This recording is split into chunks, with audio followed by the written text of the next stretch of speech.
Good morning from Montrose Trinity Church at the Steeple, and welcome to our short thought for the day. One of the four capacities which form part of the design for the curriculum in Scottish schools is confident individuals. Underpinning so much of learning, every encouragement is given to develop confidence in the lives of our youngsters. A degree of self-confidence is no bad thing, and can lead to individuals engaging in all sorts of activities which promote maturity and wholeness, and helps create a better interaction with others, provided of course that it isn't overdone. We don't want to see brash, bossy, know-it-all kids or grown-ups who are so full of themselves that they don't make room for others. To be fair, the other capacities help.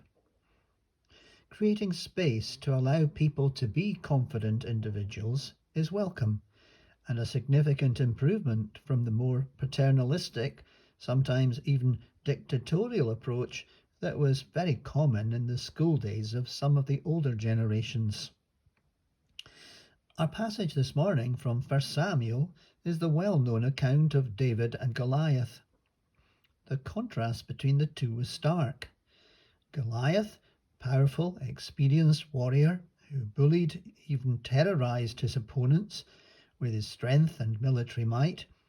David, the young lad with much more limited experience, confined to looking after his father's flock, small of stature with no military training, with no use for heavy armour.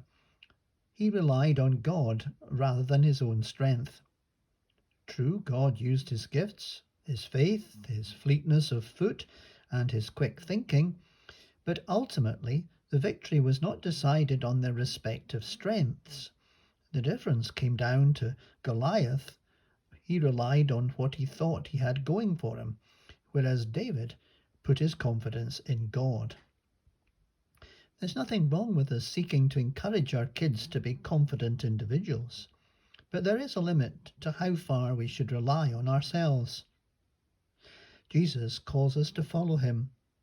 He leaves us plenty of scope to develop as rounded individuals who can use our gifts and talents in numerous ways. But it will be all the better if underpinning our lives is confidence in God.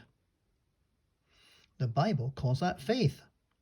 Faith allows us to put our trust and confidence in a God who loves us, who wants the very best for us, who is intent on growing qualities of love, joy, peace, patience, kindness, goodness, and so much more, enabling us to become the people who God has designed us to be, to relate to him, to relate better to others, to reflect the nature of Jesus, and play a really useful part in his plan to share his love with the world.